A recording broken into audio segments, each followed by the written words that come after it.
You ease in there. You can open them legs and you ease Big John on in there. Ease Big John on in there and slow working. Slow working. Slow working. Ooh, Miss Dorothy telling off on herself. Now I got that slow grind. Hey babies, welcome or welcome back to the channel. Miss Dorothy here again to teach you babies how to make sweet, sweet love. So if you're interested, you got to keep watching. Y'all know I've been in my teaching mood lately. All my videos been teaching you things. So today is no different. We're going to do bumping and grinding, pumping and hopping versus making love. Yes, everybody wants to make a little love every now and again. One last thing I want you to know before we get into our comparing and contrasting chart. I want you to understand someone could be making love to you when you are not making love to them. So we got to work on this emotional intelligence so y'all can both be making love at the same time. And one is not pumping, and one is loving, and one is loving, and the other one is humping. It can get all confused if you're not clear about everything. We are going to be diving right into the comparison chart. We have about 7 categories where we're going to break the two things down and see what you should be doing and what you shouldn't be doing as far as technique, the purpose, your conversation during, your kissing, touching, and of course, aftercare. So here we go, and you should be following this chart right there. There it is. Be following that chart, and we're going to compare and contrast. I'm taking y'all back to school today. The PDF is available if you want to follow along at home. Here we go with our handy dandy chart. Right there, we got all of the categories, and I'm going to tell you what you do when you're making love and what you do when you're pumping. First thing is the purpose. We already stated that the purpose of love making is to make connections on different levels. When you are just pumping and bumping, it's just to get that physical over. That's right. He just wanted and she just wanted that. Lord, make him slap it. Now, the technique. You have different techniques you have to use. One is slow and intentional with every thrust. The other one is forced. You're jamming it and whamming it in a way that is going to get everybody excited and to the finish line. Quick, fast, and in a hurry. So that's not the technique you want to use. Slow and steady wins the race, and a grind thrust is going to be your best choice. That's right. Your conversation should be relaxing, uplifting, positive, but in a sexy kind of way. What you shouldn't do is be using heavyweight curse words, calling them bitches, hoes, and you shouldn't be doing it.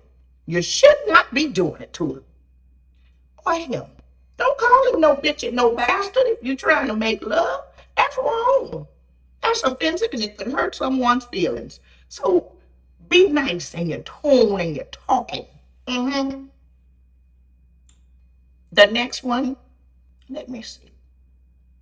The eye contact is so important. I can't stress this enough, the eye contact, because the eyes are the window to the soul. So let me show you. I'm going to show you myself how you're supposed to look. Let me get in position here. Let me show you how you're supposed to look when you're trying to look sexy.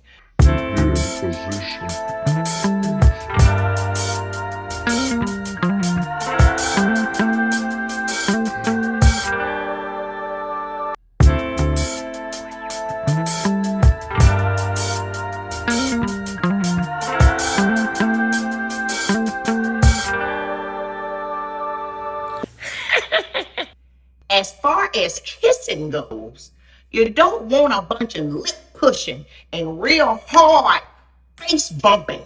That's not love making.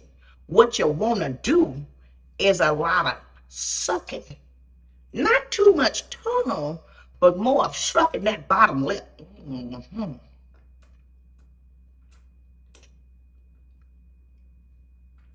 You work that bottom lip, but you work it slow.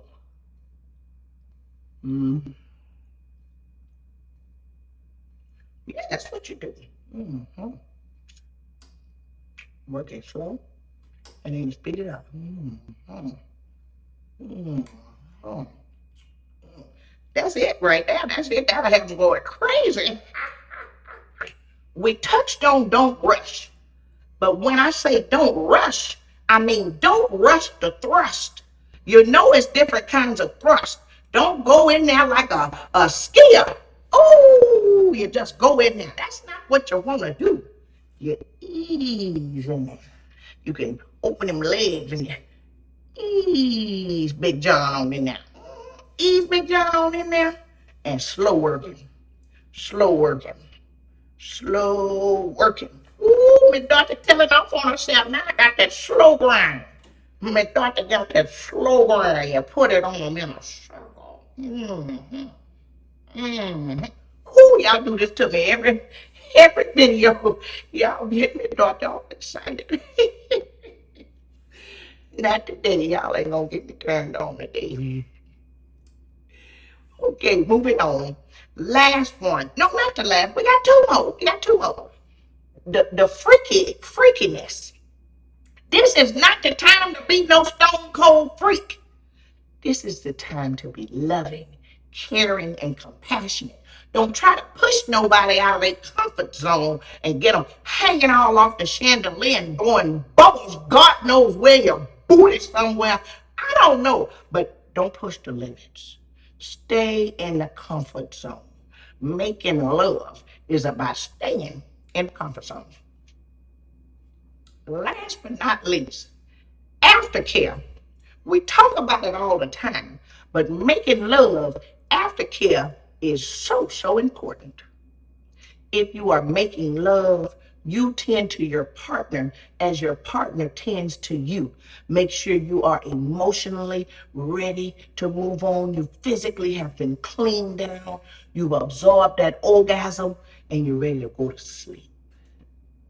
That's right. When you make love, you go to sleep right after. When you're humping and pumping and bumping and grinding, it's every man for themselves. You got to get your own towel, make your own sandwich, clean your own wet spot. It's really sad. That's what I say. It's really sad. In by 12 and out by 2.